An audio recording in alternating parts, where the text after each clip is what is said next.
Just always keep that in mind. People will be able to see, again, this is not a webinar, so while they'll be watching the live stream, oops, we're live. Hello, everyone. And our meeting has begun. So we'll get started in just a little bit. And as folks are kind of start rolling into this participation space, we look forward to having a really robust conversation.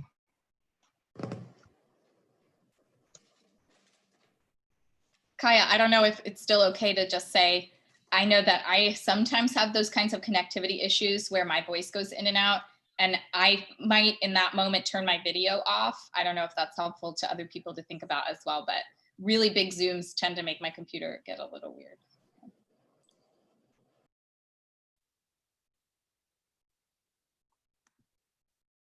Well, I think as it's 6:30, we should start admitting everyone into the meeting. Will do.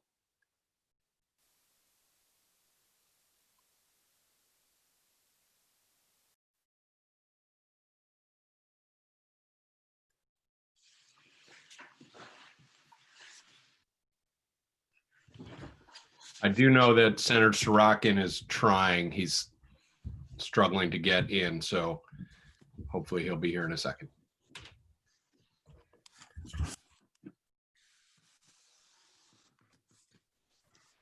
Hi, Internet world. We are streaming live right now, so we look forward to welcoming you, and we'll begin this event very shortly.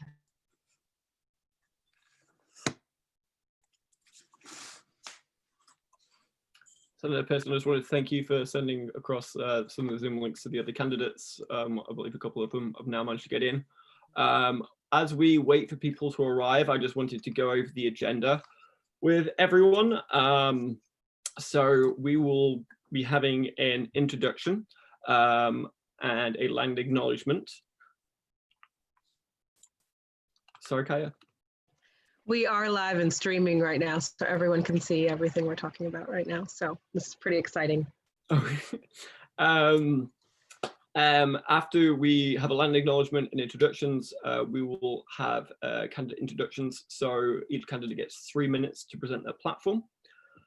Then we will be going over the Q&A rules. For the Q&A, we'll have 10 questions.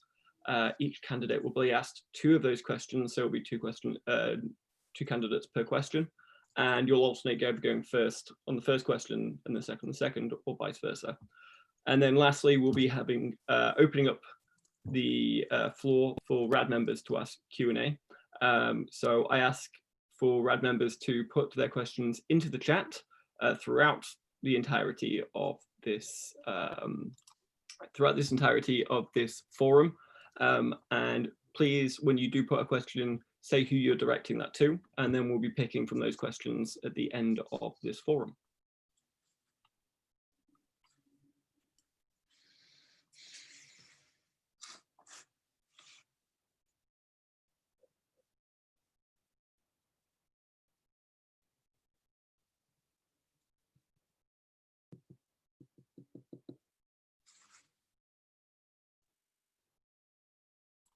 Once again, I would say thank you for everyone who has helped out getting the Zoom link to the rest of the candidates, and apologies for the glitches. We are all used to Zoom by now, but some of us may be a little bit more used to it than others, and there's always a glitch or two anytime you have something this big. So thank you for helping us out.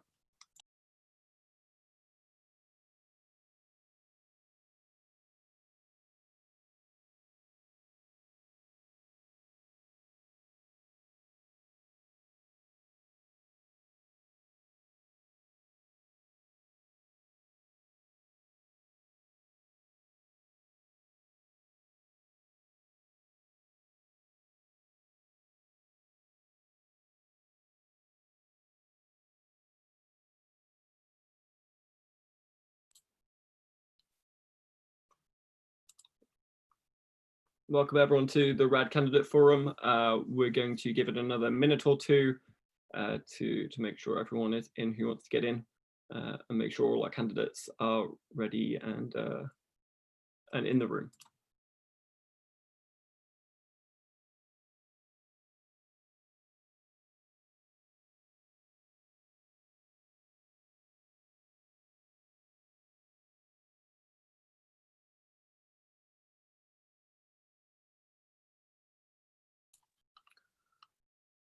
Okay, I think we're going to get going, and if other people arrive a little bit late, that's just how it will have to be. Good evening, everyone. Before we begin, I would like to take a minute to sit in silent acknowledgement of George Floyd, Breonna Taylor, Ahmaud Arbery, Tamir Rice, Philando Castile, Freddie Gray, and the thousands and thousands of other victims of police brutality and the racist justice system. Lives stolen by state-sanctioned and state-encouraged violence.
Thank you. Next, I would like to offer a land acknowledgement. Rights and Democracy is located on the land which has long served as a site of meeting and exchange among Indigenous people for thousands of years, and is home to the Western Abenaki people. Rights and Democracy honors, recognizes, and respects all Indigenous peoples, especially the Abenaki, as the traditional stewards of the land and waters in which we gather today. In that spirit, today we will begin by acknowledging that we are guests in this land. We need to respect and protect the lands within our use. Hello all, my name is Tom Proctor. I am the Chittenden County Regional Organizer for Rights and Democracy. With me this evening is Dan Fingus, Vermont Organizing Director, and Kaya Morris, our Movement Politics Director. We also have our intern, Dahlia. She is our tech support this evening, so if you do have issues, please direct them in the chat to Dahlia and she will be able to help you out. It is my pleasure to welcome you all this evening to the Chittenden State Senate Candidate Forum, especially on such a lovely evening. Thank you so much for coming. Some people on the call may not have heard of Rights and Democracy. We are a member-led organization, a people-powered movement dedicated to bold, fundamental change in Vermont and New Hampshire. We achieve this change through grassroots organization. RAD members and staff work on issues that matter to our community, organize for policy change at the state and national level, and recruit and train a pipeline of progressive candidates to run for office. Tonight's event is part of that pipeline, of citizen to activist to candidate to politician to changing the system. And the candidates tonight are all seeking RAD's endorsement for the upcoming election in November for a Chittenden State Senate seat. Before we start, I would like to ask all of you, if you are able and if you are willing, to consider supporting RAD. To be the masters of our own journey, not be beholden to any one person or any group, to be a true grassroots movement, we need you all to pitch in, and a monthly contribution or a one-time donation allows us to continue doing the work we do, so we can craft the community that we deserve. If you share our vision, please go to radvt.org/support and make your donation today. Thank you. Few housekeeping rules before we start. We are recording this event and we'll be posting it to YouTube and Facebook afterwards. It is actually streaming live on YouTube at this very moment, and I will make sure it goes up onto our YouTube channel after this event. In an attempt to minimize disruptions, everyone on the call will be muted and unable to unmute. This means there may be a pause between speakers as our moderator unmutes the next speaker. Each candidate will get 3 minutes to present their platform. I ask the candidates to respect the time limit, and Dahlia will be keeping time and will give you an indication when you have got 30 seconds remaining. Following opening statements, we'll have a RAD staff Q&A. I will ask the same question to 2 candidates, first indicating the candidates and then asking the question. before moving on to a new question and 2 more candidates. I will be asking the questions, and so will our Movement Politics Director, Kaya Morris, and we will alternate between questions. Each candidate will get 90 seconds to answer and will receive 2 questions in total from RAD staff. Finally, we open the floor to questions from our membership. Please post your questions in the chat and please indicate which candidate you'll be directing it towards. We obviously want an even distribution, so if you are putting a question in there, make sure you indicate which candidate so we can pick evenly for which candidates. During the membership Q&A, we will indicate the question picked and unmute the member to allow them to ask their questions. Candidates, again, will get 1 minute to answer, and we will continue till 8:25 p.m. So now it is time to meet the candidates. Candidates, you have 3 minutes each to present your platform, and we will start when you're ready. Ginny Lyons.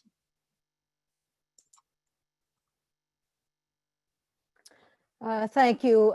Thank you for having us. It's a pleasure to be here this evening. Thanks, Tom. My platform begins with a commitment to people and extends to environmental and public health. The way we work with and treat each other and our environment can lead to justice or injustice, to sustainability or degradation, to equity or disparity. My work in my community, as well as in the Senate, reflects values of fairness, equity, environmental justice. And without these values, our democracy is threatened. With them, we can repair mistakes of the past and build a sustainable future together. Since March, we've been isolated by COVID-19, and this emergency has heightened an awareness of the problems that we have with our healthcare system, our economy, housing, food security, and a myriad other areas, including climate change, our carbon future. Probably the best thing that's happened out of COVID, if we can say that, is that we've seen a reduction in greenhouse gases. And we're seeing a reduction in the use of coal and gas. It's a good thing, but in many ways it's continued to isolate us.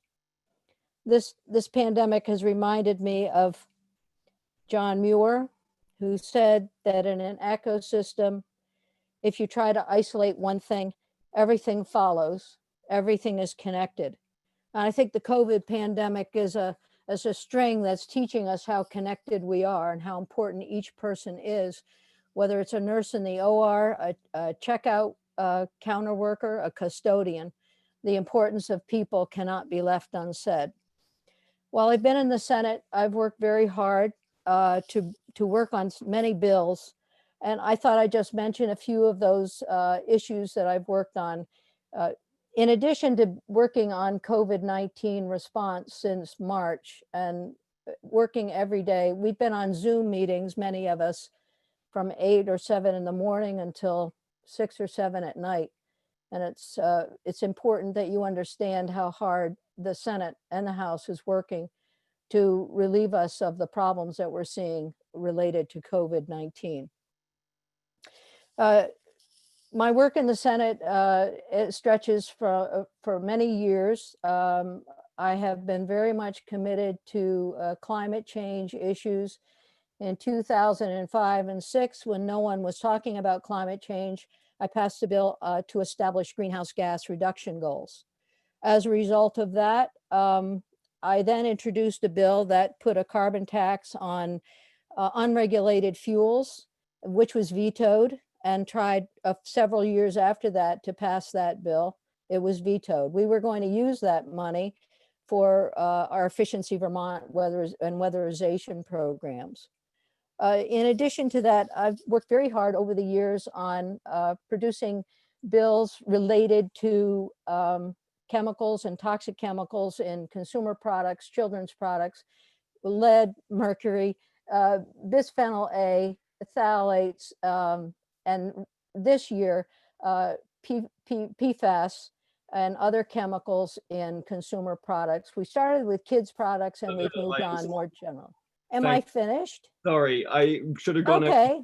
over this. I'm sorry. I didn't get to healthcare, but I completely respect the timing. I will stop. Thank you. Thank you very much. And just once again, we'll be sticking prompts in the chat, how long you got left. And if you see this little thumbs up on my screen, that means you've got 30 seconds, and that will mean you're finished. But I apologize, I should have stated that again. Thank you very much. Next up, we have Senator Christopher Pearson.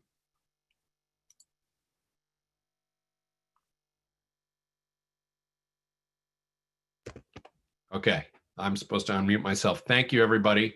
Happy Friday night. I am Senator Chris Pearson. In my second term in the Senate, I served 5 terms in the House. And every time I meet new people in more social events, they always ask me, how do you do this? Why are you in the legislature? How do you put up with it, is sort of the refrain. And I reflect on that a lot. Because there are times, I'll confess, when I don't love it. But my view on state government in Vermont, particularly where I work, is that it belongs to us, right? And if we continue to cede this whole activity, our own state government, to those who are dying to serve and dying to be in office and be politicians and wear suits and what have you, we get predictable outcomes. So I've always been of the mindset that we ought to kind of swarm the castle, if you like. Throughout my time in the legislature, I'd rather talk about my record than my platform, but they go together.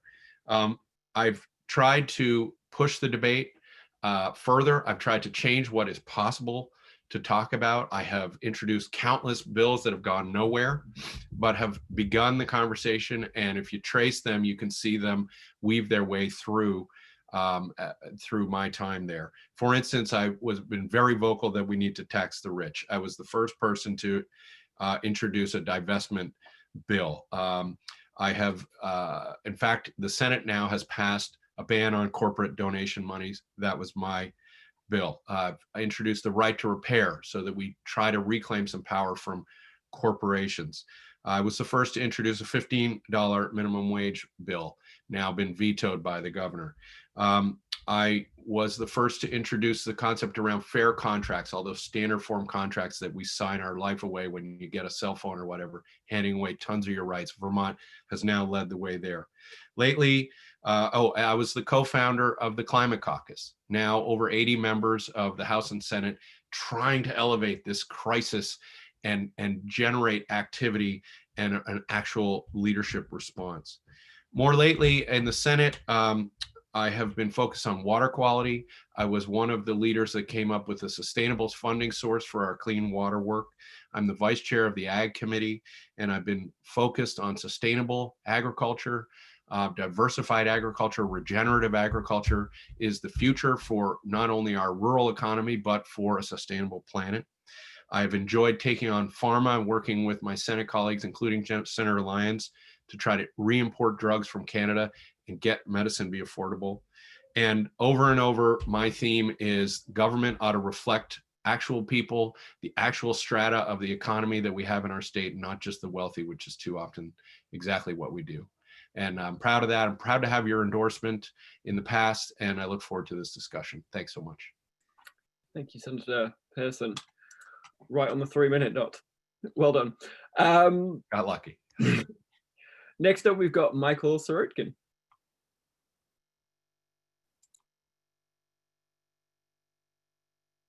You're muted, Mike. Well, that's what I do on every Zoom call during the day. Thank you so much, Tom and Rad, for hosting this. You'll be amazed in the Senate race in Chittenden County. Last time, I think we had 2 debates. One was on Channel 17, and the other was at Community College of Vermont, where there were more people on the panel than there were in the audience. So it's not a very well publicized race. There's probably too many candidates, and that's probably the reason why I have long supported breaking up the Chittenden Senate District.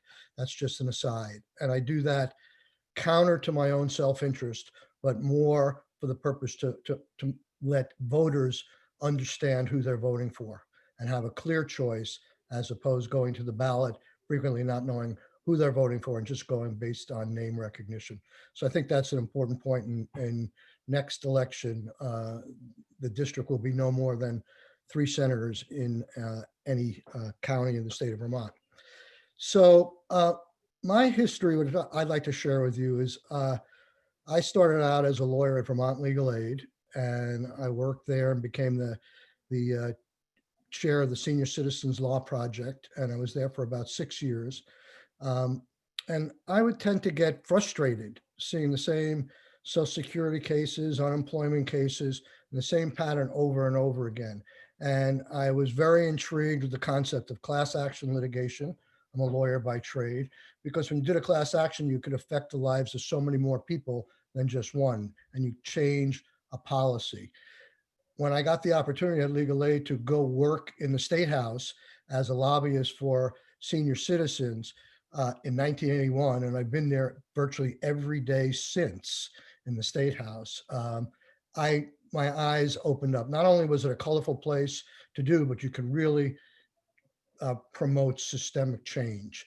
And so as a lobbyist, and I was what is called a white hat lobbyist, I had clients that were not corporate interests, more environmental, housing, unions, consumers. I saw good change for the people. My wife was a legislator. Some of you may remember her name is Sally Fox. And when she passed away in 2014, Governor Shumlin appointed me to her seat. I've since ran for re-election several times and have been in the legislature and the Senate since. I'm very lucky to be where I am. After 3 years in the Senate, I got appointed to be chair of the, Economic Development and Housing Committee, which is really the Consumer and Workers Committee. And we take all those bills. That's my passion. And to be in a position of chairmanship of that committee is wonderful in affecting change. Thank you. Thank you very much. And next up, we have got Steve May. And Steve, I know that you came in a little late, so I'm just going to quickly go over this. You've got 3 minutes to present your platform. When you've got 30 seconds left, I will put up the thumbs up. When your time, I will do the clap.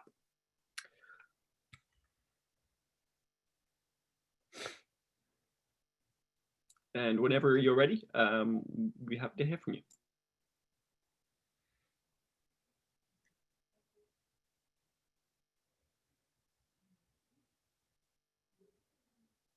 There we go. Can you hear me now? Fantastic. Thank you, Tom, and thank you to RAD for making this opportunity available. My name is Steve May. I'm a clinical social worker by training. I've been working in mental health for the last 15 years, largely in addiction. And I come to public life having been in the helping professions. I had the opportunity after 9/11 to be legislative staff in New York State, working for a state senator from Bensonhurst in Brooklyn, and worked directly with people who lost people at 9/11 on the pile. And as part of that, my trajectory in life kind of changed drastically. And I found myself very much involved in public life. And while I am interested in being a member of the legislature and have run for office, my life has been devoted to serving people as a therapist that winds up being one person at a time, often in lonely circumstances. Like I said, my work has been largely addiction work, and because of HIPAA and privacy law, often your successes are private and your failures are more public. But addiction work and having gone through the opiate crisis with my patients, their families, and their friends has been gut-wrenching, and feeling like it's an area that has been often misunderstood by the public drives me to want to bring about a more thoughtful conversation in public policy. And in addition to that, we're in the middle of a pandemic, and to have somebody who has an actual understanding of healthcare seems to make some sense, and drives my interest in wanting to serve the people of the state of Vermont. That's why I'm running for the legislature, and that's why I'd like to be your next state senator.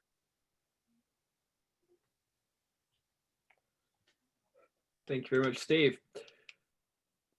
Next up, we have Adam Roof. Great. Battling a little cold. Sorry if I sound a little raspy. Anyways, my name is Adam Roof. I use he, him pronouns, and I just want to thank RAD and their membership and staff for putting on this event. I thank you for that, and thank you also to the candidates for being here. I look forward to more conversation tonight and plenty more over the next few months. I decided to run for state senate when I saw the devastating toll that the COVID-19 pandemic was having and will unfortunately continue to have on our communities, especially amongst the most vulnerable residents of our state. Well, Vermont has certainly fared better than most states. I wanted to ensure that there were more experienced advocates able to fight for an expedient and equitable economic recovery for the working class people of our communities and our small business owners. I also want to ensure that we continue to drive forward our shared progressive policy goals while we address the pandemic and its impacts, namely addressing the minimum wage, improving health and family care, protecting our natural environment, and certainly increasing availability to affordable housing. We certainly need to focus on policing and criminal justice reform as well.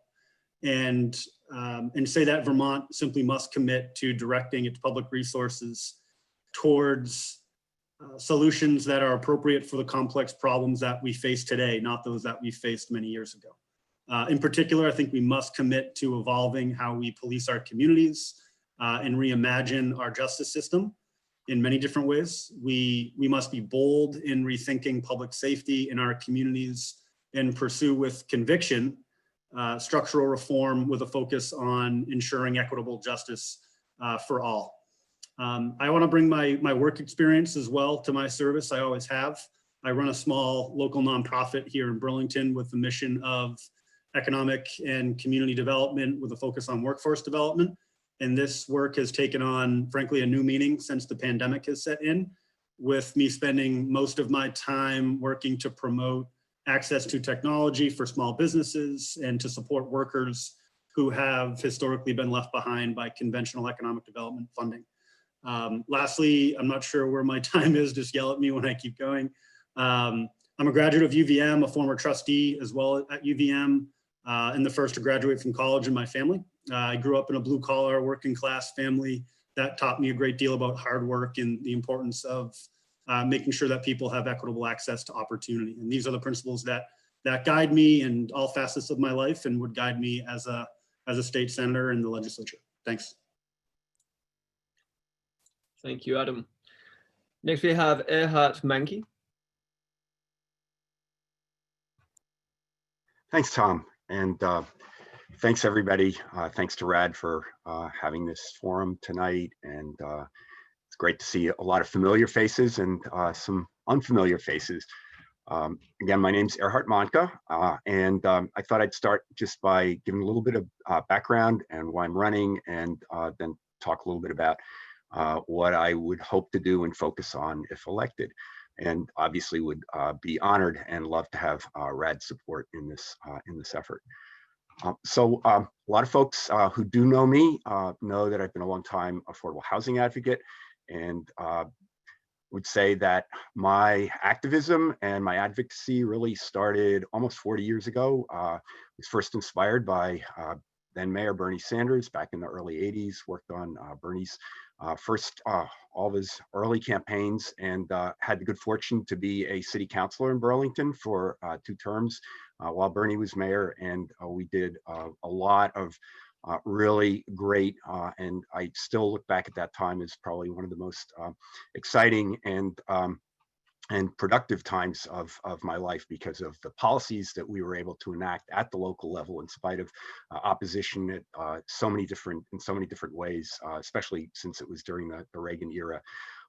And we're able to set Burlington on a path to being the vibrant and sustainable and livable city that it is today. I have worked for almost 20 years in affordable housing, but affordable housing touches so many different areas. It's foundational, as I think most folks know. It touches everything from healthcare to housing is healthcare, frankly, to mental health. We have formed strong partnerships with a lot of other coalitions. I have formed strong partnerships with a lot of other coalitions through that work, including RAD. Worked closely with RAD on the Fight for 15 and raising the minimum wage. Have worked with early childhood advocates, because children who are subject to homelessness, that's one of the many ACEs that our children are exposed to. And have also worked with our climate change advocacy community. We were closely involved with the Climate Change Coalition this past year and the year before, working to get additional funds for low-income weatherization, and then this year supported the entire agenda of the Climate Change Coalition, including the Global Warming Solutions Act, the Renewable Energy Standards Bill that Senator Pearson is the lead sponsor on, as well as the Transportation and Climate Initiative. I'll also just sort of go back a little bit back to the 80s and when I was city councilor, and while I was sitting city council president in my last year, one of the things that we did was we made sure that we were able to set Burlington on a path towards what is now being touted as energy independence. We instituted a number of measures, including the first energy efficiency bond through the Burlington Electric Department, which resulted in, over the last 20 years, many reductions in our energy usage. So, Tom, are you giving, is that time? That's time, thank you, Erhard. Sure. Next up is David Scher. All right, thank you all very much for being here this evening, and thanks very much to RAD for hosting this event. I appreciate it, and I think it's a great opportunity for folks to see the candidates. I grew up in Windsor County, Vermont, and I've lived here in Chittenden County for quite some time now. I've really worked to build a life of public service here in Chittenden County. I served for a number of years as a public defender. I worked with very low income individuals, both here in the county and all over Vermont, and that was representing folks in criminal court and in juvenile court and family court, and really saw some of the extraordinary challenges that people in Vermont have to deal with, and that I think are not always well appreciated or understood. More recently, I've been serving as an assistant attorney general. And in that role, I've worked primarily on criminal justice reform issues. We've done a lot of work in that office. We've expanded the use of restorative justice programming. We've more than doubled that usage in the last few years, and that's kept thousands of people out of the normal criminal system. And I really think that this type of experience working directly with affected individuals and low-income individuals, vulnerable individuals, as well as the policymaking experience and the program building experience is going to be vital over the next few years. And that's a significant part of the reason why I'm running for state senate. I think that as we face a recovery, also that type of experience, I think it could be a very challenging recovery. That type of experience is going to be vitally important. A few areas that I really think we need to focus on. You know, I'm proud of some of the work that we've done in criminal justice reform. I'm also, frankly, grateful that we are, as a country, having an extraordinary conversation right now about criminal justice reform. And I'm grateful to the extraordinary leaders, Black leaders around the state and around the country who are leading that. I think it's long overdue. And that social change is time to happen now. And I think we've really opened a window to do extraordinary work. Vermont does not escape some of the harsh judgments of the criminal justice system that happen elsewhere. We have extraordinary rates of racial disparity in this state, one of the highest in the country, and that's something we need to do a lot about. A couple other areas that I really think we need to focus on and that my background have given me a lot of experience working with is housing affordability. I know other folks have spoken about that as well. It's incredibly important, and it really underlies a lot of other challenges that we face, including criminal justice reform. When we talk about reform, we're really talking about anti-poverty work, and housing is such an essential part of that. Affordable downtown housing is key. And the third thing I really just want to emphasize is that we are facing a challenging recovery. And I do believe that individuals with the type of experience that I have and can bring are essential to serving in the legislature. Thank you. The fact you were self-policing there, that was appreciated. Next up, we got Phil Baruth. Thank you. Can everybody hear me now? I'm Phil Baruth. I identify as a Democrat/progressive. And in that way, I try to work with and between both parties in the Senate. We're lucky in the Senate that there is not a separate caucus for progressives. And so progressives and Democrats work together. And Chris Pearson said he tries to pull the conversation to the left. He is successful in that. And I just want to point that out. But that's in general how the Progressive Caucus works in the Senate. I got into the Senate race in 2010 because of Vermont Yankee, which sounds like an impossibly ancient topic now. But at the time, I was running a political blog, and an anonymous blogger sent me photos of the collapsing water tower and all of the contaminated water spilling into the Connecticut River. And so I actually published that on my website a day before the Burlington Free Press and brought some attention to it. But what it did more than anything was it made me activated in a way that I hadn't been before. So I decided that I wanted to be one of the people voting on Vermont Yankee rather than writing to the people who were going to vote on it. And so I ran a long shot campaign and squeaked in. Michael's wife, Sally Fox, and I ran together in that race. We both got into the Senate, and the plant was shut down successfully. But I found that that issue found me rather than me finding it.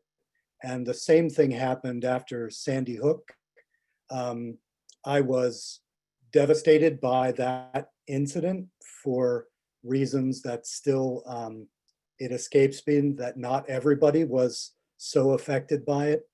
But I became a kind of activist on gun safety at that point and didn't realize when I put an assault weapons ban in 2013 that it would result in an explosion of anger and animosity that honestly follows me to this day.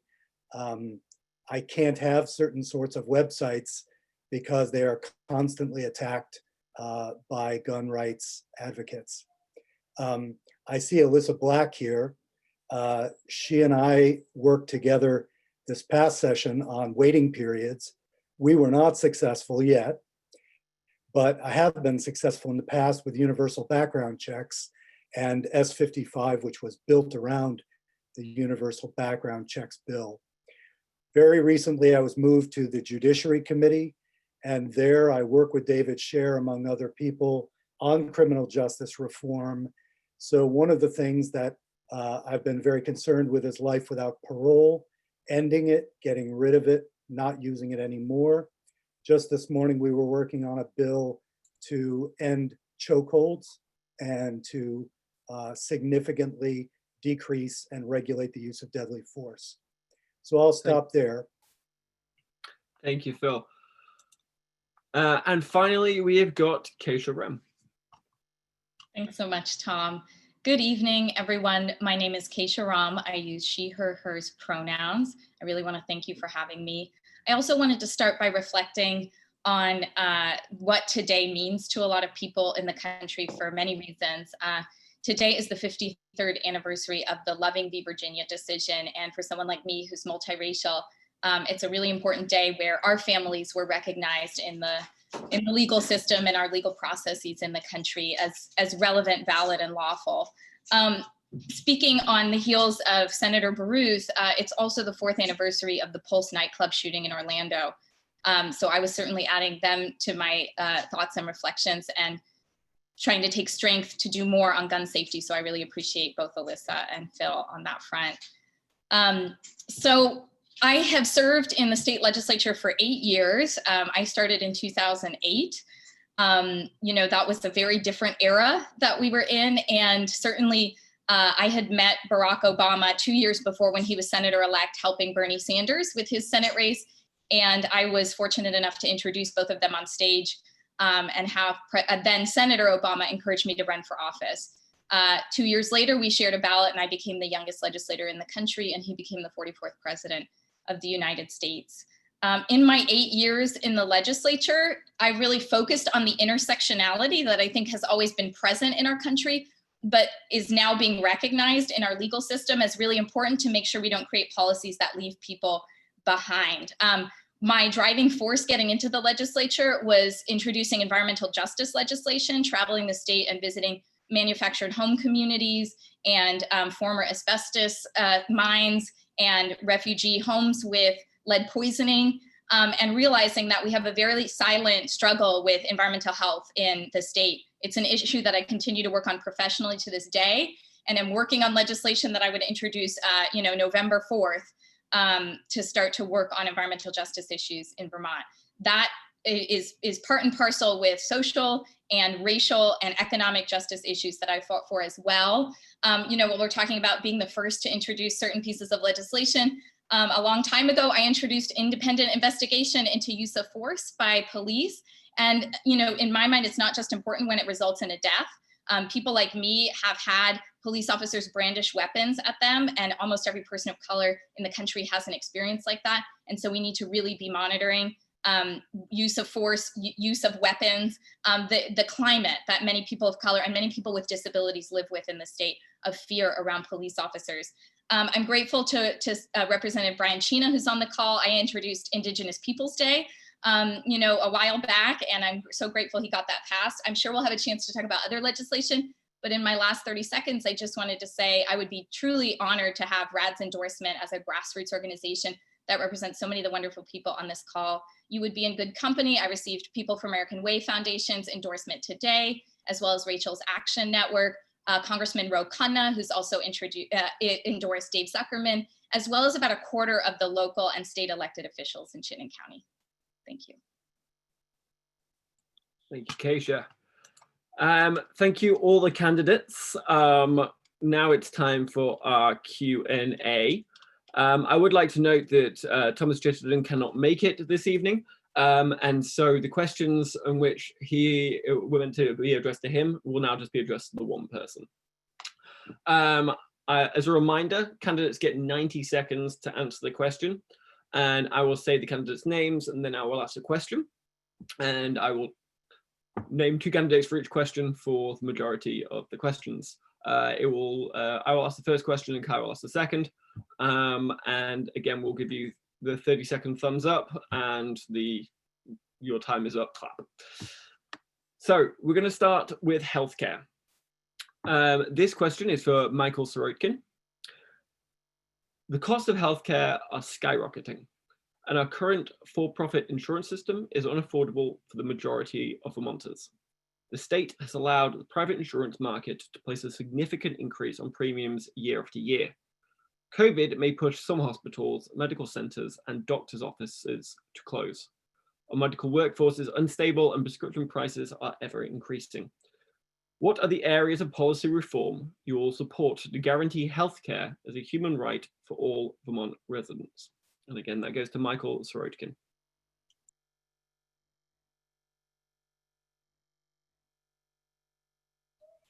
You're muted.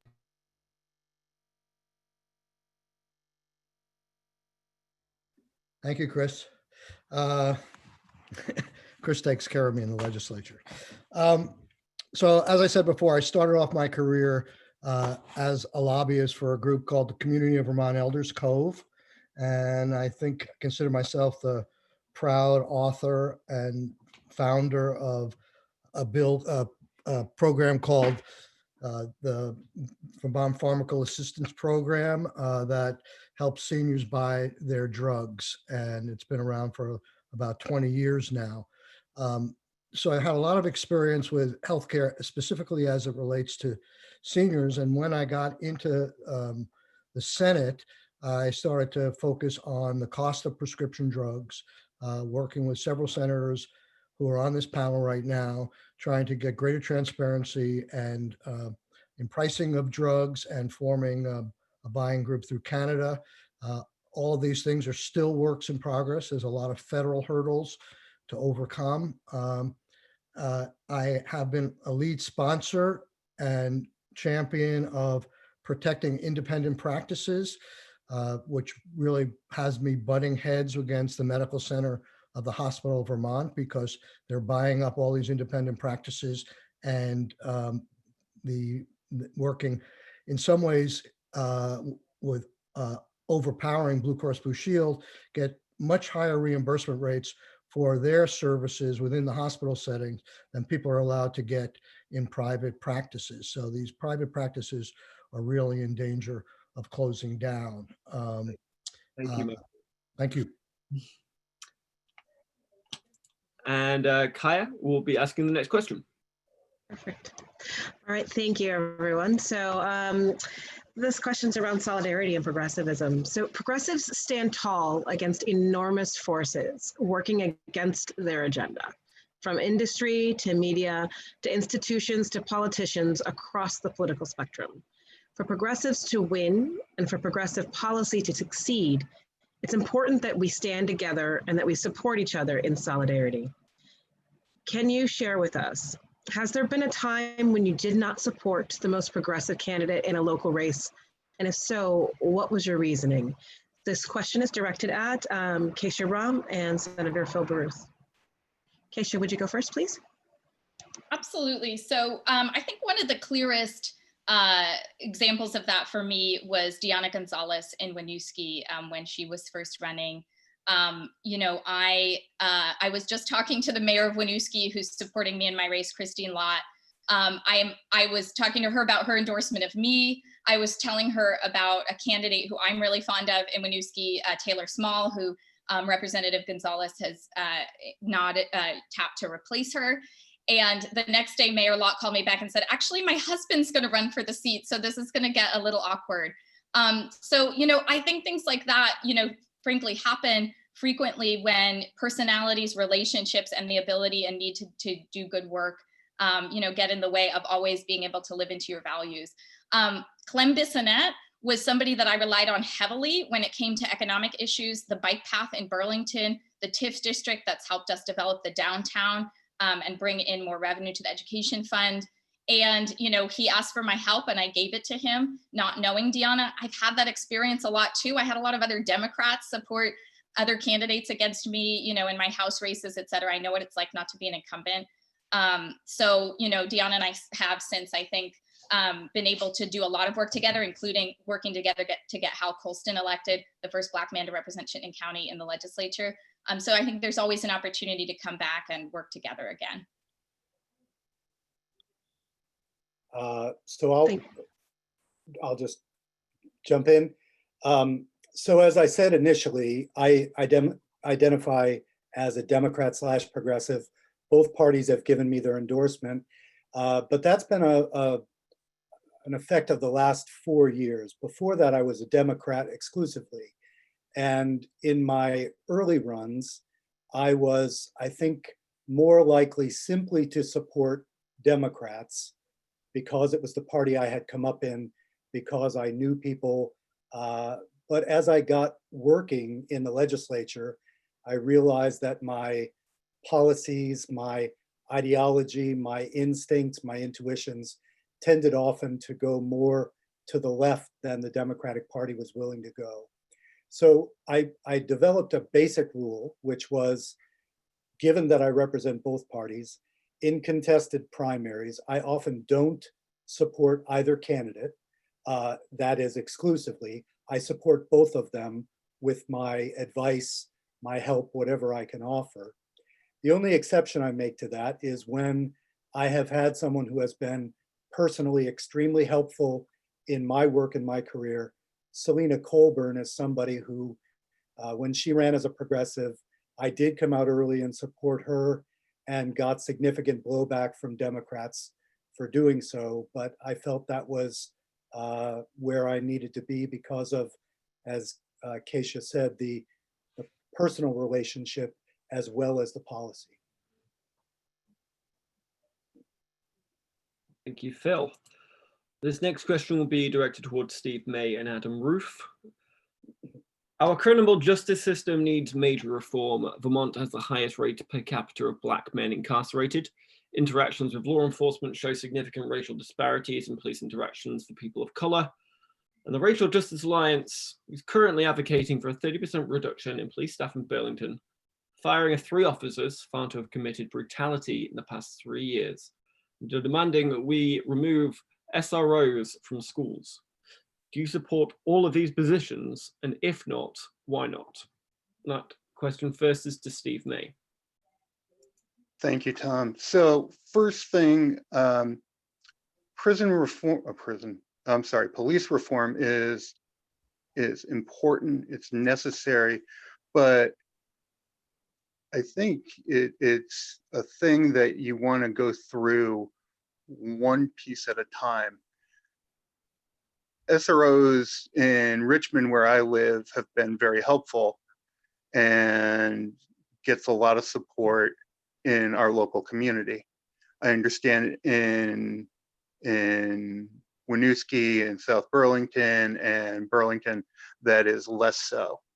I think that this is going to be something that is going to be much more granular as we move forward.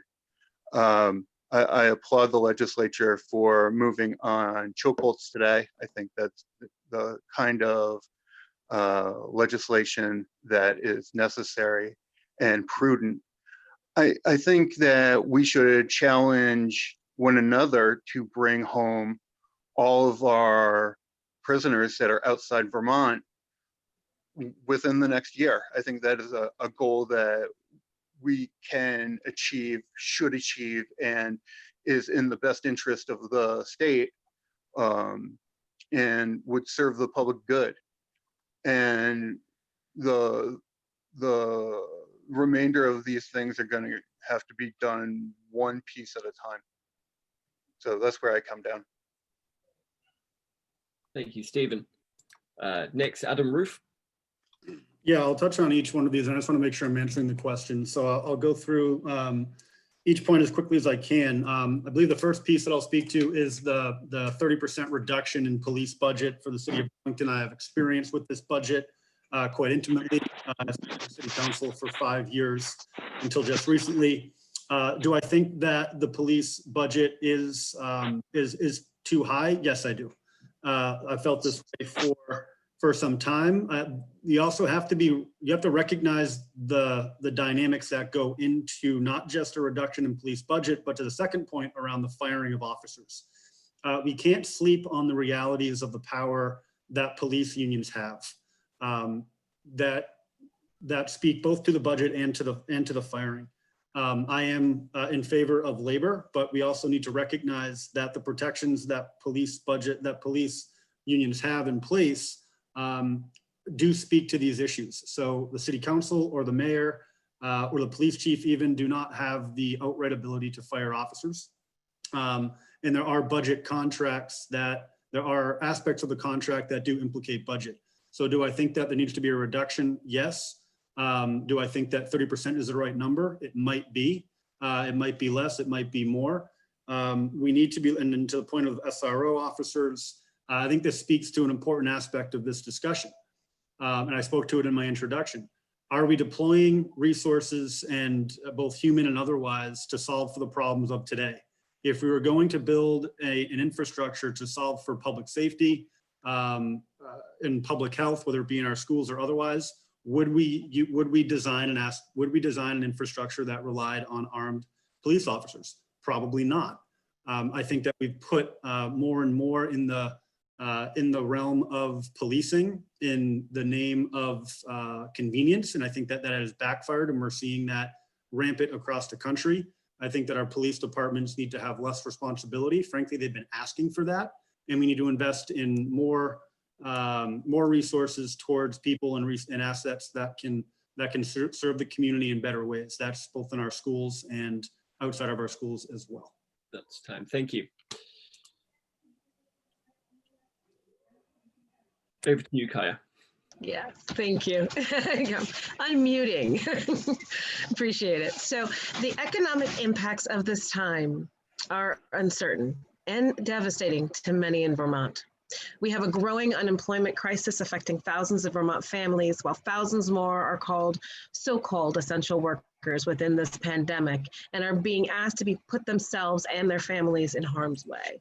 During this time, the need for policies that ensure a livable or dignified wage for all, comprehensive paid sick and family leave, fair working conditions and wages for our migrant workers, and workers' rights to organize and collective bargaining have all been made very clear. If you can, please discuss key initiatives that you will champion in support of improving our employment and our labor, and what conditions are necessary for those initiatives to be successful. So this question is for Senator Pearson and David Scher. Chris, can you please go first? Sure. Thank you, Kaya. And it is a great question. And as we know, the pandemic has really laid bare all of the weaknesses that have already existed in our economy and in our communities, and just brought them to light in such an intense way. I have long championed livable wages, and as I said, was the first to sponsor $15 minimum wage. That was a few years before Bernie's first presidential election. By the time that was over, suddenly the discussion had radically changed. So it goes to show how you can make change even as you lose elections. The Senate passed a hazard pay bill giving frontline workers who've been at work, these are lower income workers, grants of up to $1,000 a month. That was about a $60 million grant program. We passed that about a month ago now, unanimously, by the way, in the Senate. It's stalled in the House, unfortunately, but it was a recognition that, hey, a lot of folks have been going to work through all of this, through the really scary weeks, through the intense times since, and we're so dependent on them. People who stock grocery shelves, people who take care of folks in nursing homes, who clean up in nursing homes, who clean doctors' offices, all these people that without whom our communities just halt. So we've been trying to do that. It's a good example of trying to put money into the hands of people that need it. I think another crisis that comes to light is childcare. I remember when my kids were a little bit younger, they were at childcare, and one of their favorite teachers left to go wait tables. It just she couldn't sustain herself. We have to pay these people who are doing vital community work a livable wage. There's no two ways about it. Thank you. And David? Thank you. There's no question that I think, like many people here on this call and around Vermont, the current circumstances are tremendously worrying. I also look at what the state government was able to do in the crucible, the pressure of this crisis, and I take some hope from it. A couple of examples are the ways in which state government was able to house an enormous number of people. I think it was 1,900 people who don't have homes, made sure that there was food available provided for school-age children. I think that really showed the way that state government with commitment and energy and focus can do enormous good and necessary good. I think that commitment and energy and focus cannot wane as we go forward. I certainly support a livable wage. I think the hazard pay bill was both the right thing to do for the workers who'd been putting their health on the line, frankly, for the rest of us. but it was also an important economic booster for the rest of the economy, giving people who need goods and services, folks who tend to be lower income and who will need to spend the money. That's a sort of basic classic economic booster. It's a fair economic booster. It's progressive in the sense that it gives money to people who need it. And that's one that I really feel strongly needs to move forward, and that I think will bolster other aspects of our economy. And finally, I'll just echo what Senator Pearson said. I think the child care issue is incredibly important. I think that there's a lot of work to be done. I don't think that we're all that close to solving that issue, unfortunately, but I do believe that it's going to need a great deal more support to get rebooted as this crisis comes to an end. I am worried about that. And I think that working families in Vermont need that as much as they need anything right now, is reliable, findable childcare. Thank you, David. And the next one is going to be for Erdhard Manke and Ginny Lyons, and it's about the environment. The climate crisis is upon us, and we must take action to mitigate the causes today to ensure there is a viable future for our state and nation in years to come. From the promotion of electric cars to the weatherization programs, there are a number of solutions and innovative programs underway in the state to create a green future. Rising Democracy holds a vision for a green future where we commit to working to rebuild and renew our state by 1, developing thriving, equitable, and sustainable local economies that center priorities of workers and frontline communities and create good paying unionized jobs. 2, building a zero carbon energy sector by 2030 and zero carbon building and transportation sectors by 2040. And 3, enacting reforms that make government more inclusive of and accountable to the community it serves. Do you share this vision?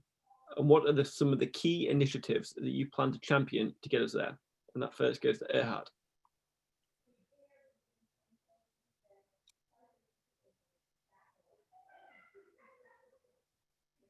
There we go. Sorry about that. Yes, I do share that vision. And I have dedicated almost 40 years of my life to public service and to serving folks who are lower income, who are disadvantaged and marginalized. So making sure that the economy helps everyone and that it's a just and equitable economy is absolutely critical. And it's basically been my life's work. It intersects very closely with the other two principles. The climate change and the environmental issues that are upon us are obviously incredibly acute, and we are in a very key time. We have, according to the United Nations report that was issued, I think now 2 years ago, we have 10 years left to basically save the planet for our children and our grandchildren. And we must do better than we have done in the past. I mentioned earlier support for the Global Warming Solutions Act, which I think will hold our state's feet to the fire to finally help get us towards the goals of the Paris Agreement. We also need to continue to put money into low-income weatherization to help folks who pay too large a percentage of their income for their heating costs. It's also a health issue for low-income folks to have their houses buttoned up, and we can create really good-paying unionized jobs with those kinds of investments. We also need to make sure that those investments, and they may not be need to be quite as intense, but we need to make sure that more moderate income people also button up their houses, because we all know that buildings and heating and cooling buildings is the second largest component of Vermont's carbon footprint. So we've got to reduce that. And the third point on inclusive government. Sorry, I wasn't watching. Go ahead. And the next one goes to Senator Lyons. Thank you. Thanks for that question. You know, the Green New Deal that was introduced that I signed on to, and I think many of the senators who are here also signed on to, has a very progressive way of looking at income taxes. And I think linking income tax progressivity with additional funds to improve our renewable energy sector and through jobs can help our low-income folks. As we put in solar energy and solar power, we saw an increase in jobs in this state that was matched by no other state in the country. We need to continue that. I agree with everything about how devastating it is that our climate change effects are affecting our lowest income folks. And so having economic policies that we can translate to new jobs and jobs that are well paid for people is critically important. A zero carbon future is something that we've all worked on, and I in particular have worked on for many years. It stretches everywhere from a comprehensive recycling program to reducing the use of our unregulated fossil fuels, to expanding our electric infrastructure. Just today, we finalized some wording in our capital bill that will include expansion of our electric charging stations across the state, 30 seconds.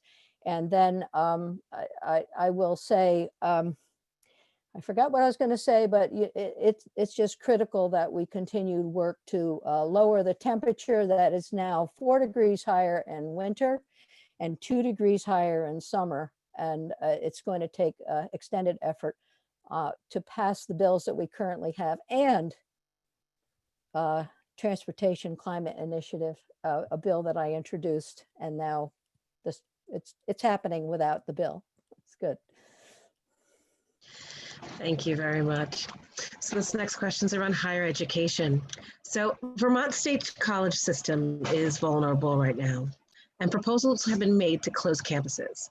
We know this is neither wanted nor feasible. Part of the reason that the Vermont State College system, and to a lesser degree UVM, are in this current predicament is that the state has been disinvesting in public higher education since 1980. We currently rank 49th or 50th, depending on how it's measured, in terms of state support for higher education. This disparity impacts everything from staffing to financial aid that's available to college students. Are you committed to supporting efforts to increase appropriations to get us up to the national average? And how do you recommend funding such an increase? This question is for Adam Roof and Senator Chris Pearson. Adam, would you please go first? Yeah, I'd love to. This is really important. I had mentioned, I think, in my introduction that I had the privilege of serving on the Board of Trustees. I think I see some other current or former trustees on the call as well. But I served when I was a student at UVM, and during the last financial crisis. I was a trustee from 2008 till 2011. So I have experience in fighting for education, quality education during a time of a budget shortfall. And hard decisions need to be made. And so there's no light way to talk about this. Priorities need to be set. Yes, I would commit to, just to be clear, I would commit to supporting the state college system in any way to make sure that it remains viable and with the goal of serving the communities that require those institutions so importantly. As far as how to fund it, I think that this is a question that extends beyond just our higher education system. I think that we need to start being more creative and bold about how we're going to expand our tax base. And I think that requires being welcoming to new people to our state. I'm young. I just turned 31 a few months ago. And so many of my friends who want to live here are not or are beginning to move. This is not a state as of right now that is welcoming to young people, both from the affordability side of things, but also from the entrepreneurial side of things. If we're able to bring more people to the state of Vermont to share the tax burden and find alternatives to the property tax, we'll be able to fund this system and others. Thank you. For me, right? Yes, please. Okay, thank you. This is a very important conversation, and yes, I'd be willing to support moving us to the national average, but I think it's important we go much further. And I have introduced bills to have a tuition-free state college system here in Vermont, and I think we owe Vermonters that promise, and for a couple of reasons. I remember maybe 8 years ago, there was a group of 7th and 8th graders in the State House one day, and they were asking mostly about climate issues. And so I was invited to address them. And I took the opportunity, in one of the big rooms, room 11, is filled with kids from all across the state. And I asked them about affording college. And I said, how many of you have parents that are worried about paying for your college? Show of hands. Don't be shy, because I've just paid off my student debt. I was trying to draw it out. And there were a lot of hands that went up. And this is my contention, that by 8th grade, a whole lot of Vermonters know that it's just out of reach. My family's not going to be able to do it. This is not realistic for me. And so do you think they're cranking on their book reports and really giving it their all? I don't think so, because we've robbed them of this opportunity. We can pay for it by taxing and regulating marijuana. We can take some money that currently goes to corporations for business training. It seems to magically go to the same big corporations year in year. We could take some money from VSAC, because we will need less loans for kids, because we'll be giving them free tuition, and a few other sort of corporate welfare-y type things. This is good economic development. It only takes about $35 million, which in the scheme of things is pretty affordable, and we owe it to them right now to make this move. Thank you, Senator Pearson. Sorry, just get my questions all sorted. Okay, the next question is about pre-K through 12 education.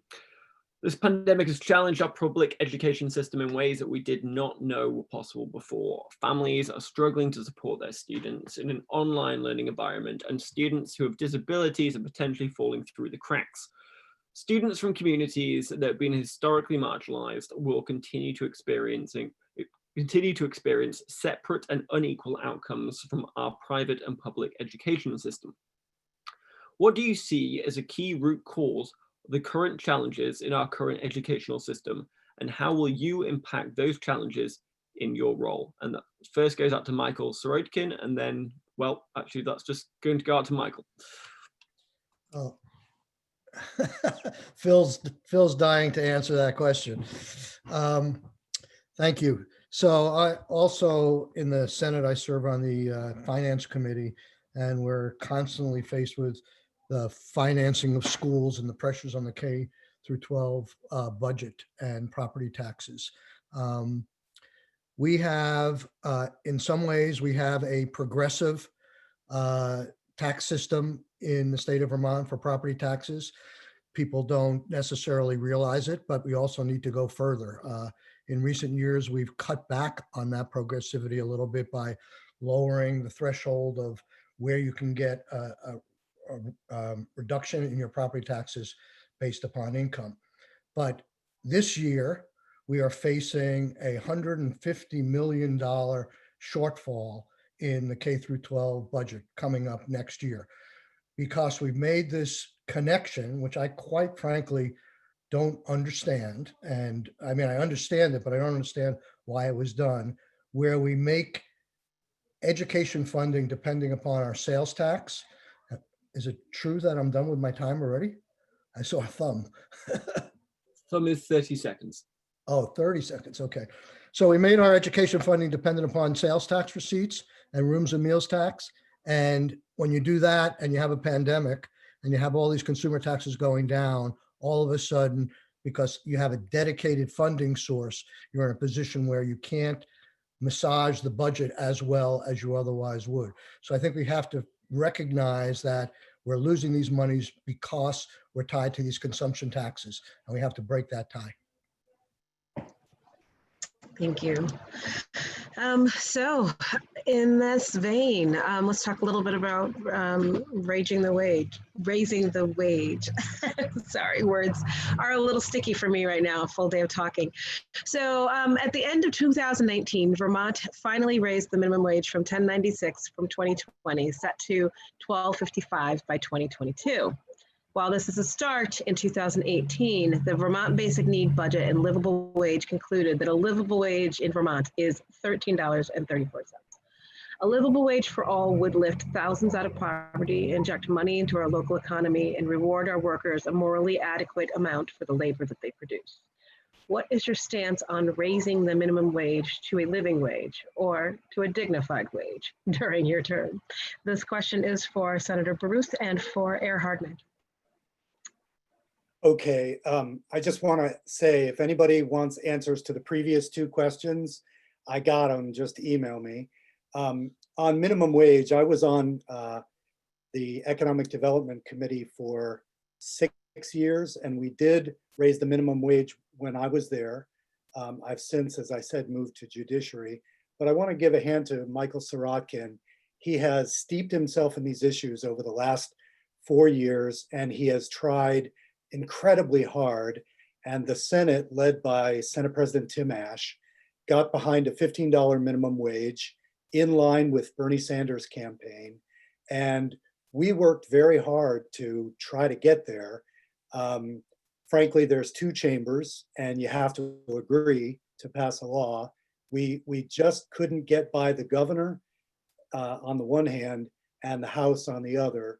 And so we settled for what was possible, which is why people hate their politicians, because they send them there to do something brilliant and they get something decent. So I think what we've done on the minimum wage is good, but what we set out to do was closer to great. It was not the dignified wage that Kaya mentioned. We should be going there, but I think the Senate over the last 4 or 5 years has trended to the left and has trended, to something that would qualify as a dignified wage. I'm willing to say, I'm looking at all the candidates who are vying for the seats this year. It's a very progressive group. So Chittenden County and the Senate district tends to be the engine behind that effort. Thank you. Erhard? Thanks for the question, Kaya. As I mentioned earlier, in my professional life with the Vermont Affordable Housing Coalition, we fought hard to help enact that, what was enacted. And frankly, it was not enough. And that's with all respect and all gratitude to the senators sitting senators that spearheaded this.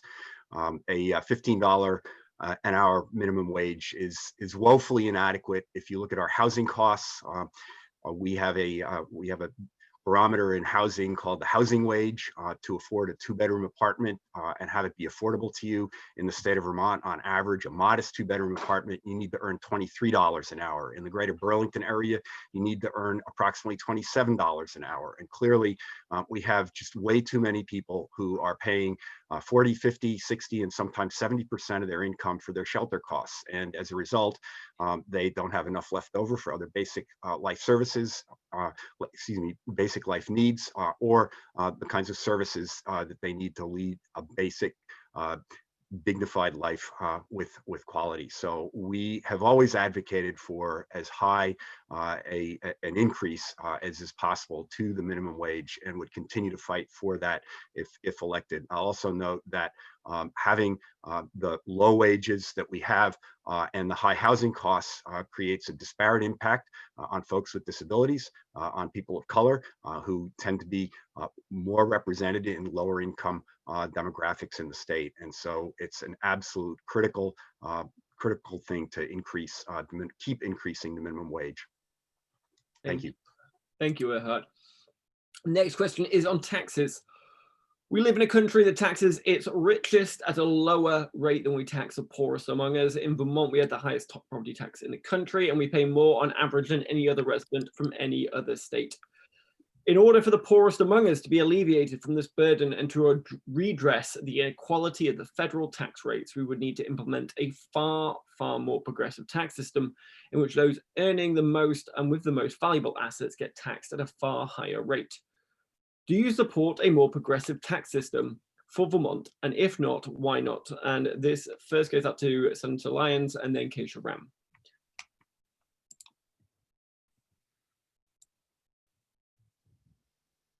Thank you. Yes, I served on the Senate Finance for several years, and we did look at several proposals to make more progressive our income tax and our tax system. And I do agree with that. If we were to, right now, the taxes that fund most of our public services come from the middle class. So folks who are earning the lower wages. So let's say, I don't know what it is today, but a few years ago, it might have been $105,000 or $100,000. If we raise taxes on folks who are earning $300,000 and above, we would realize significant benefit, and we would see, and it would take the pressure off of the middle class. So the middle class would have more resources for themselves and to put into the economy and to improve the economic development and prosperity in our state. So yes, I do agree with that. It will, but one of the things you learn when you're in the State House is it does take a critical mass. It does take full support. And if you're on a finance committee and you bring that proposal in and you don't have a majority of the voices on the committee supporting that, it's not going to pass. However, I think, as others have said, we have a fairly progressive turn in the Senate, and people, because of COVID, understand the dire needs that we have in the state, not just for increasing minimum wage, but changing the tax structure. Thank you. Thank you very much. And then it goes out to Keisha Ram. Thanks. So one thing I would say to build on what Senator Lyons said is, having spent 3 years on the Ways and Means Committee myself, when you go in with a coalition and prepared to organize around something like raising revenue, it's also really helpful to have a vision for what you're going to spend the money on. Especially when it comes to property taxes, you're talking about increasing access to early childhood education and higher education. When we look, I want to bring this up in the context of so many of the issues that have come up and where we find the revenue. I've been on a lot of conservative radio programs lately, like Kurt and Marcus, defending why we shouldn't undercut and underfund schools right now in a pandemic, while they're delivering meals to kids and doing special ed online and remotely, and trying to hold our communities together. And we're not talking at all about reducing funding for the police, or in their budget adjustment, putting less money into overtime and increased gas budgets, which happens a lot in the budget adjustment.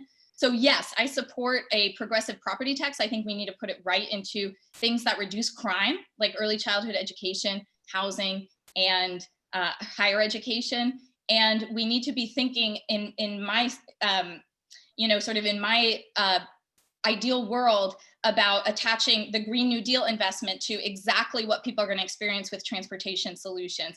We have to really be making the connections for folks.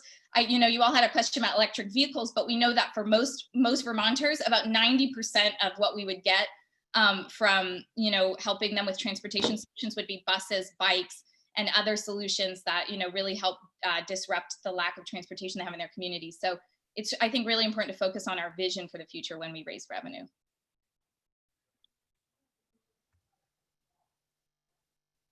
Thank you. Thank you very kindly.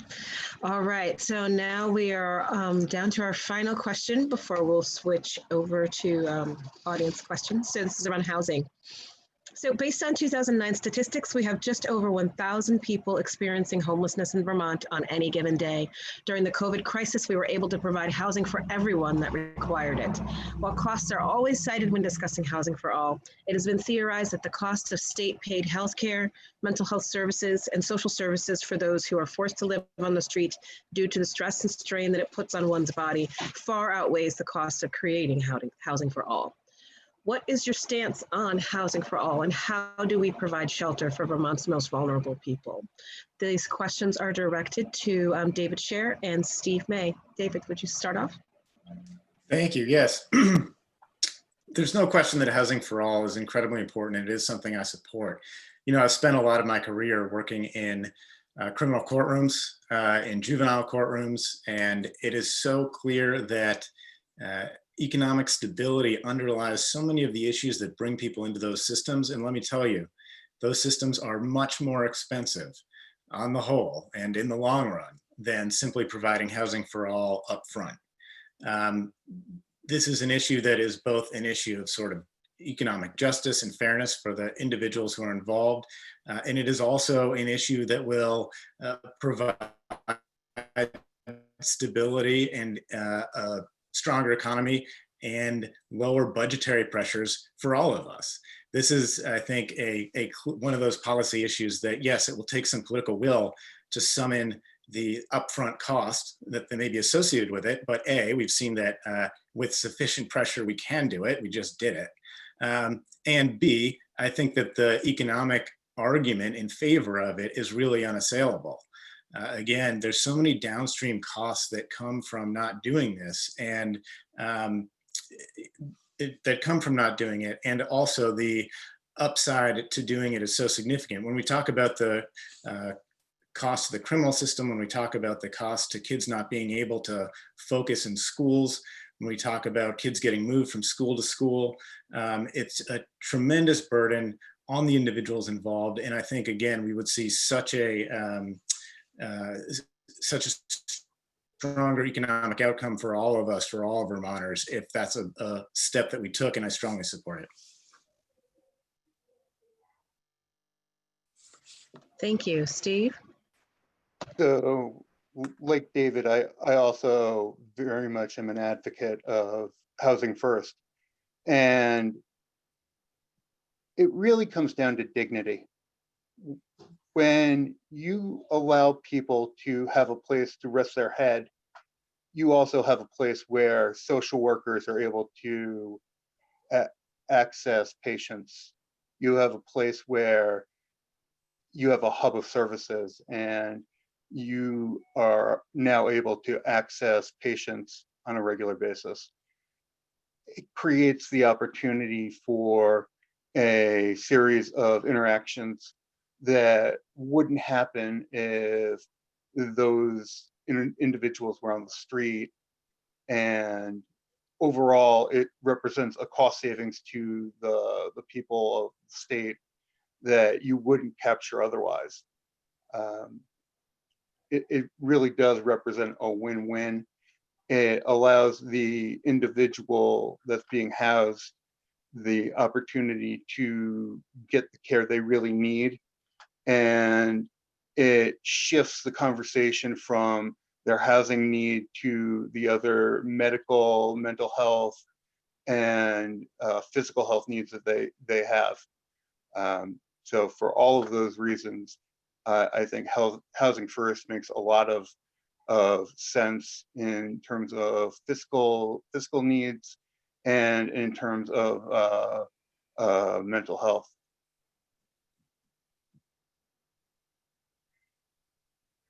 Thank you, Steve. So thank you to all our candidates for answering the RAD questions. We'll be now taking questions from the audience. I've written down the questions in order that people have asked them, and we have 5 or 6 of them so far. If the audience members would like to ask the questions themselves, I will call on them and unmute them, and they can ask. If they would prefer we do, just send that in the chat, and I will ask the questions myself. So the first question is from Sefakor Komabu. I apologize if I got the name wrong. It's to David Scher. Sefakor, I'm going to unmute you. Well, thank you, Tom. Yeah, I was just wondering, David, you talked about the restorative approach. So I'm just wondering how you will use that approach to address the wealth gap that we face, especially Blacks face in Vermont. So I couldn't connect the two when you were talking about using that method of solving some of the problems. Absolutely. That's a great question. I appreciate it very much.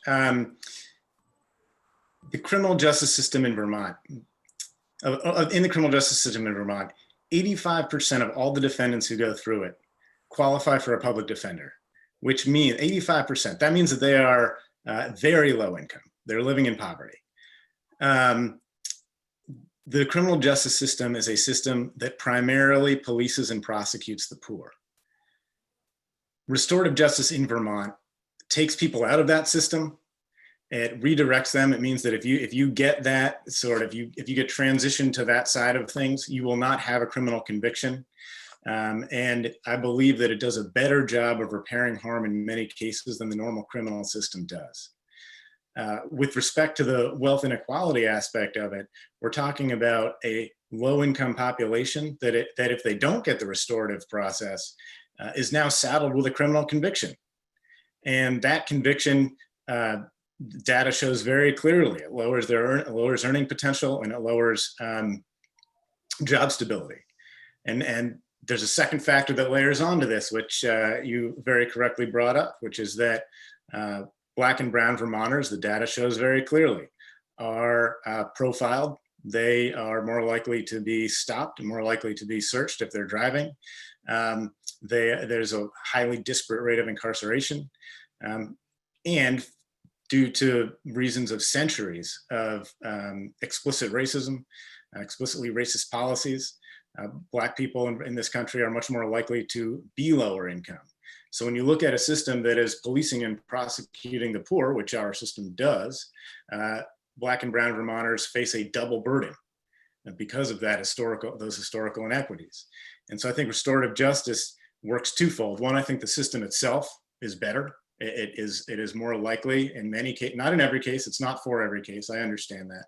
But in many cases, it does provide more satisfaction. It feels like the harm has been repaired for both the victims and the community members that are a part of it. And it also, by taking away that criminal conviction, that potential conviction, which is a anchor weight in terms of ability to have economic stability and make a decent wage, by taking that away, I think it does help reduce economic inequality. And I think it does go in that direction. I think more needs to be done. That's not the only answer there. But I do think it actually is an important aspect of that question. And one final thing I'll say really quick, we've made some really good improvements in this area. There's been a lot of expansion. I do want to just say that nothing that we have done with criminal justice reform in the last few years would have happened without the moral force and moral leadership of Black Vermonters and leaders of color. And I can run down the line and tell you exactly the stuff that wouldn't have happened without that impetus. And I think that's really important to say. And I just want to bring that to the fore also. Thank you. Tom, do you mind if I answer this question and I'll leave it at that, like in the Q&A section? Keisha, we're probably going to have some time at the end. So if you just want to note that question down, Okay. and then if we've got time at the end, we will hand it over to you, okay? The next question comes from Ken Signorello, and it's to Janine Lyons.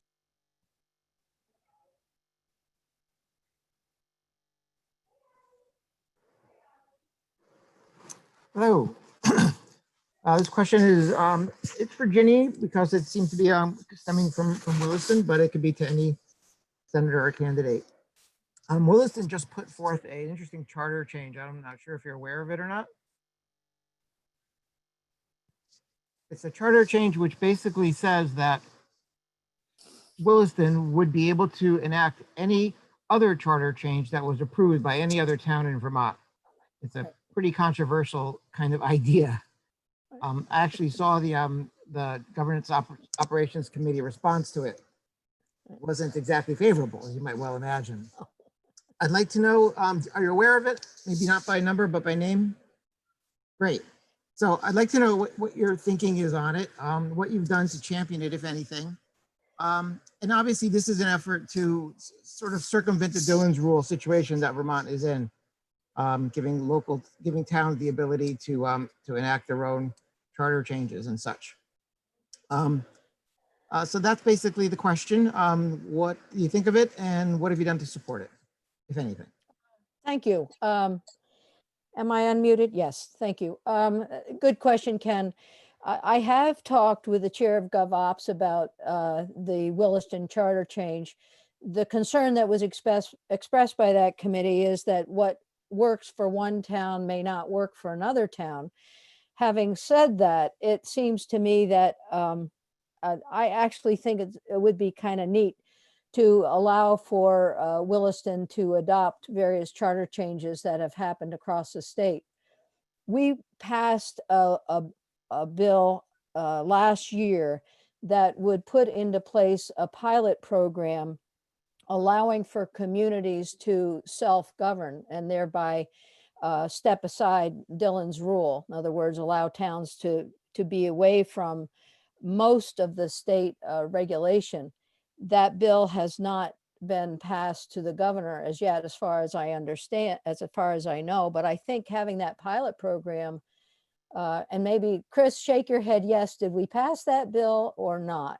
Yes or no? I'm trying to remember, but I think it would be a great idea to allow for a selected number of towns in the state to apply for and to self-govern. There are areas that for which I think the state does have should continue to have authority. You know, for example, I think where our tax system for schools and providing money for schools is important.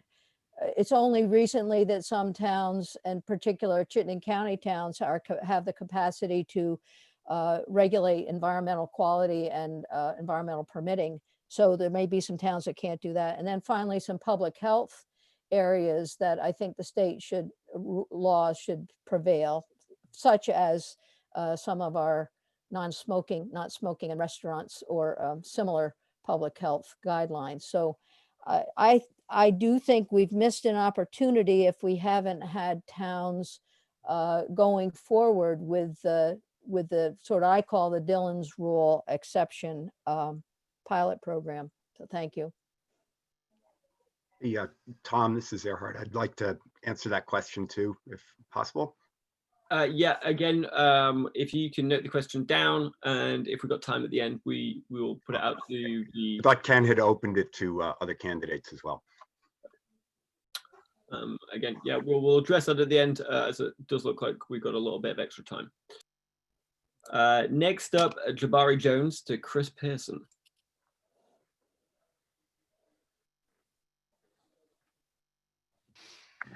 Hello, can you hear me? Yeah. Okay, so for many years across the country and in Vermont, Black farmers have been systematically discriminated against and robbed of their land. Of the over 7,000 farms in Vermont, only 17 are Black owned, and Black owned acreage in Vermont is below the national percentage. Senator Pearson, as a member of the Ag Committee, what have you done to reverse this trend of discrimination and Black owned farmland loss in Vermont, and will you continue to do if reelected? Hi, Jabari, thanks. That's a good question, a challenging question. And I would be frank and say that the way you frame the question has not been something that has come front and center to the committee's work. But it reminds me of work we have done on access to farmland that we see as a real challenge in Vermont generally, and particularly for new people that want to get into farming. On one hand, we have dairy, which is in real economic crisis, been squeezed by the commodity markets for many, many years. Also being controlled by farmers who are aging out. They are at the end of their career, and their kids, unlike in generations past, are not really dying to pick up this land and take on the farm. At the same time, you have young farmers who are dying to get into farm, particularly diversified regenerative agriculture, which is what I think the state in the direction we need to go, and they're struggling to get access to land. So this seems like a ridiculous conflict. And we have put money in to programs that help hold farmland when it is coming up for sale, because what happens too often is the big dairy farmer down the road gobbles it up, and you see a consolidation of dairy getting bigger and bigger, and those are the ones that will survive. This has deep environmental impact as well as economic. So for farmers of color who want to get in to farming, I think that we ought to have special attention for those communities, and as we do in a diversified approach generally. I think that it's really important. The other thing that we have wrestled with and not gotten far, but has been more acutely, more focused of, is farm wages. Migrant workers, you know, we've been trying to figure out if we could give them aid during this whole COVID thing. They were left out of the federal benefits. So we've had a lot of these discussions, but I think clearly we need to do more and bring it more into focus. And I'd be glad to do everything I can to do just that. Thank you, Senator Pearson. Next up, we have got, I'm sorry, Frank, I don't know your second name. It's not on my list, but Davis. Frank Davis, and I believe it's going to Phil Baruth. Okay, thanks.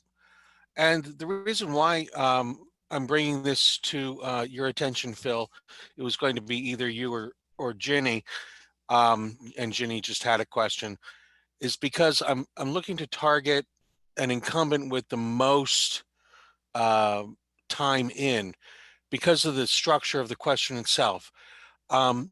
Is there any issue that you would be willing to stake your political career upon to ensure that, you know, damn it, enough is enough? Is there any hill that you would be willing to stake your entire political career on to climb to make sure that Vermont is in a better position? And by the way, thank you for your response. Yeah, thank you, Frank. So I already did that. And I did it, as I said in my first answer, I did it without understanding quite that I was doing it. But when I put out an assault weapons ban bill in 2013, it was generally understood that people were voted out when they put forward that kind of bill. So the day after I put it out, I had over 40 media responses, thousands of emails in that week, all negative. Everybody asking why I was basically touching the third rail. And if I can break a confidence, I will go ahead and do it. I was the majority leader when I put that bill in, and we had a weekly meeting with the governor, Governor Shumlin. And Governor Shumlin, when I walked into the meeting after putting in the bill, he said, "Hey, Althea." And I didn't realize he was referring to me, but throughout the meeting, he kept calling me Althea. What he was referring to was Althea Kroger, who was voted out of the legislature, out of the Senate, for putting in a gun bill while Shumlin had been in the Senate. And ironically, I was reelected with stronger results the following election, whereas Peter Shumlin almost got kicked out by Scott Milne. So I feel like the voters had their say there. But I genuinely think that when I look over the last year, or the last 5 years, let's say, I've had websites put up calling for my impeachment. Gun rights activists have started a GoFundMe to move me out of state. I've had threats, I've had the whole spectrum, but it has been worth it. I and people like Alyssa, my allies in the Senate, Chris, Michael, Ginny, we have all moved that ball significantly. The governor signed S-55 on the steps of the State House, proudest day of my political life.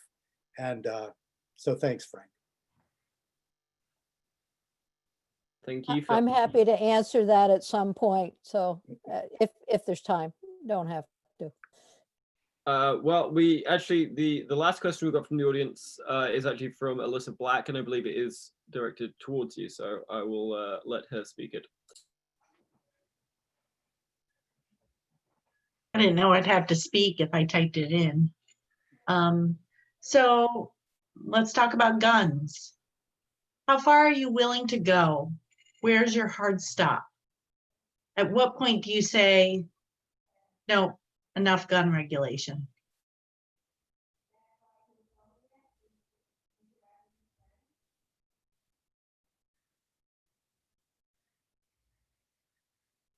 I believe that one's for you, Senator Lyons. Oh, I'm sorry.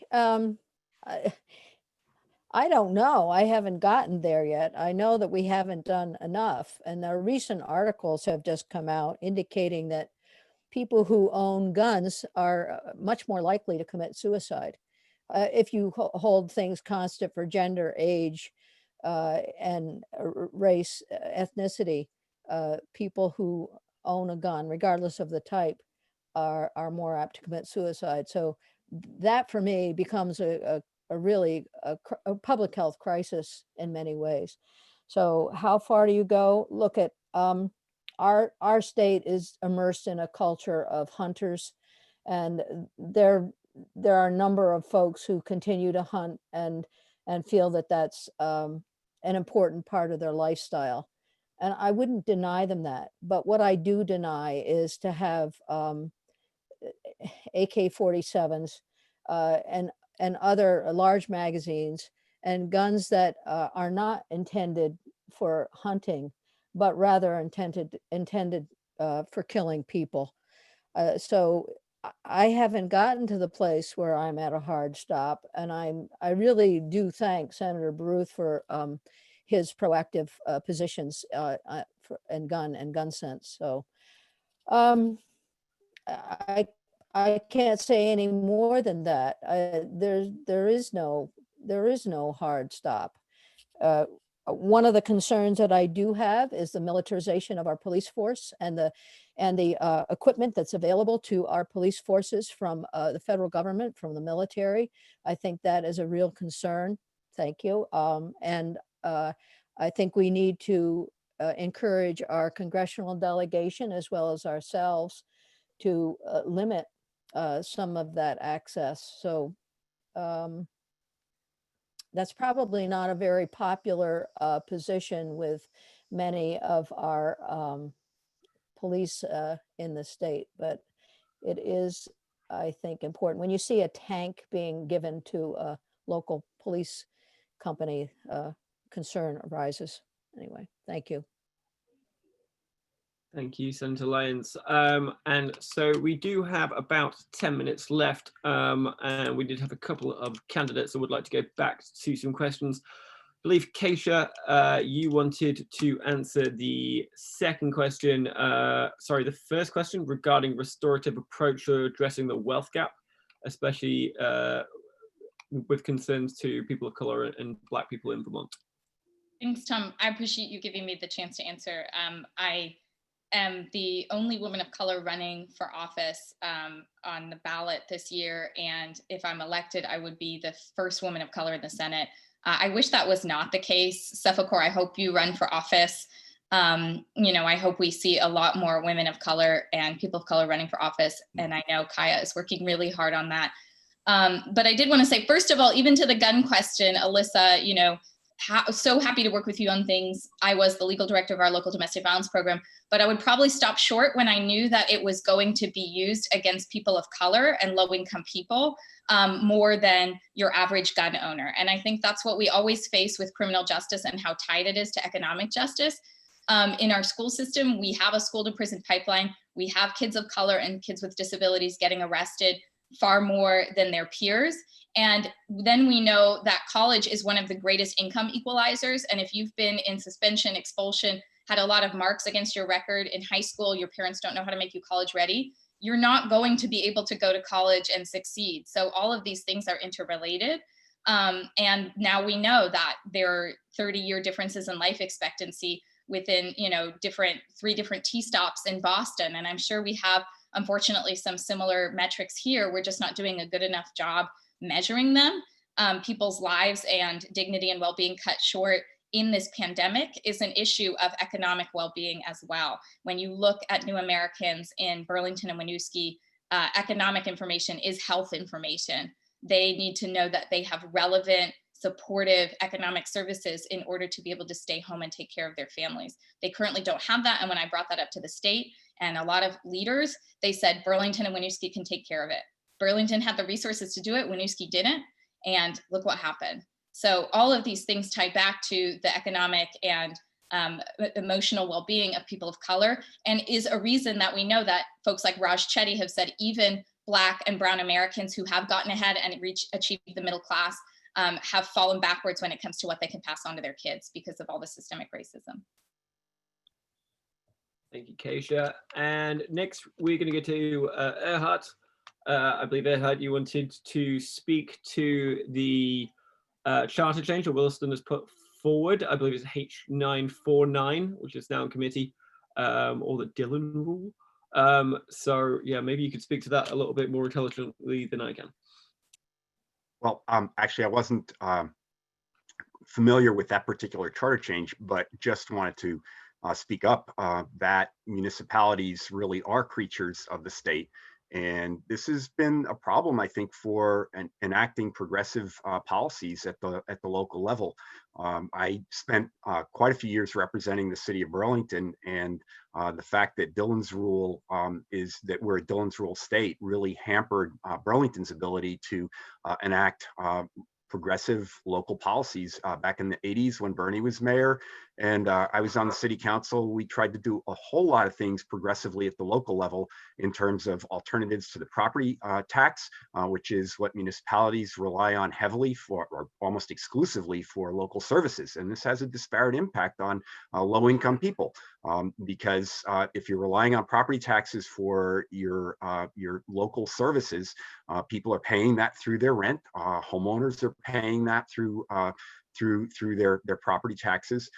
And if municipalities don't have the ability to enact those kinds of policies at the local level that help level the playing field economically for low-income folks and people of color, that seriously hampers the ability for governments to act at the local level on behalf of their people. So I just wanted to make that point that is a problem, and I think it's something that if elected, I would work on certainly to try and get greater freedom for municipalities to enact progressive policies at the local level.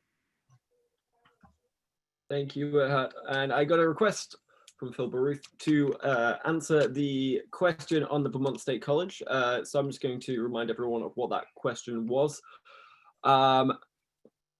Are you committed to supporting efforts to increase appropriations to get us up to the national average, and how do you recommend funding such an increase?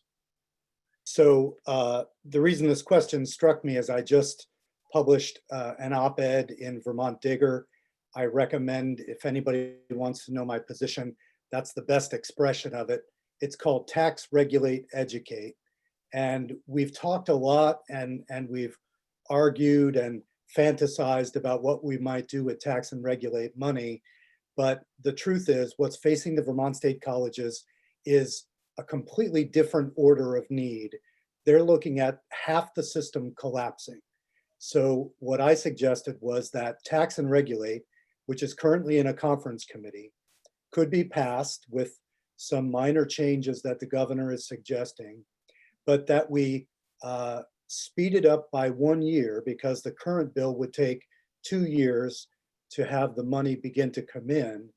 The medical marijuana dispensaries came to the Judiciary Committee last year with a proposal to do an early rollout at their operations and to use their current product in pipeline, their current security systems, et cetera. So they were asking to have their license move over to cover recreational as well as medical. If we were to do that, the current proposal by the Appropriations Committee to bridge the state colleges for 1 year could be effectively dovetailed with the money that would come in from tax and regulate. And I called for having 2/3 of the money go to the state colleges.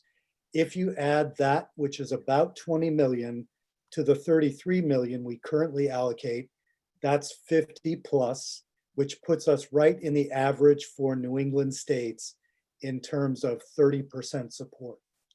That's not pie in the sky. That's a bill that's in conference right now that could be signed by the governor by August. Thank you, Phil. And we have time for just one more question. And Adam Roof requested this one. He would like to address a charter change question. So again, I'm not fully knowledgeable about this charter change issue. So I'll just let Adam answer. Thank you. And I know that this has been, a couple of people have spoken to this, so I just wanted to provide a little bit of a different perspective on it. I agree with much of what was said by others. I've worked a lot with charter changes in the city of Burlington, both trying to usher them through, analyzing them, and also advocating for them. I just want to talk quickly about the impact of the requirement that state approval, both from the legislature and the governor, has. There, when a community wants to do something bold or forward thinking or different, there is a strong chilling effect, having been in those rooms when we talk about ideas, but recognize that it would need to get through so much more than just a local council or select board in their voting, in their electorate. It also has to go through this other step. You start to have to design ideas that meet all these different requirements of being acceptable, which is at times impossible. We also have situations, we've been talking about guns, for example, where I believe in 2014, the city of Burlington passed, our voters did, a number of charter change proposals that did not advance at the state level, including one that I'm really passionate about and just want to take a moment to highlight, restricting guns and firearms in bars and restaurants. As a former bartender in downtown Burlington, I've had guns pulled, I've had guns fall on the ground. My staff was always scared, and unfortunately they would resort to bringing their own weapons. Normally they would bring knives, and that sort of escalation is problematic. Burlington has a unique, I think a more unique situation in our nightlife scene than in many other communities. And I think that with an allowance from the state for us to address those sorts of issues, we could do so more appropriately in line with what our voters are looking for. I'll end by saying I do think that the state should maintain certain authorities that communities would have to abide by. I don't think it should be a carte blanche exemption from the Dillon's rule. But thank you for that couple of minutes to address. Thank you, Adam, and thank you to all of the candidates tonight and everyone that's been watching. I would like to finish this forum this evening one more time with a little talk about Rights and Democracy. Some of you may have heard at the start, but Rights and Democracy does fantastic work on pushing through fundamental political change in Vermont. And we need support, we need help to do so. So if anyone liked the forum we had tonight, or the gubernatorial forum we had last week, the Lieutenant Governor forum we had the week before that, and any of the other work that RAD does, please go to radvt.org/support and make a donation today. That would be really appreciated. And it just allows us to put more events like this and really let people see the people they are going to be electing. So that is all we've got time for this evening. We're going to end a few minutes early, let you have a little bit, 4 minutes of your evening back. But once again, thank you to all of our candidates. Big thank you to Kaya Morris. Huge thank you to Dahlia, who did fantastically well when it came to tech support. Wish you all the best of luck with the remaining of the endorsement process, and I'm sure we'll be in touch soon. Thank you. Thank you. Thanks, Thank you everyone. Thank you, all. Kaya. Have a great weekend. Good to see you. Thank you. Good to see you all. Thanks, everybody. Take care. Thank you, guys. Thank you.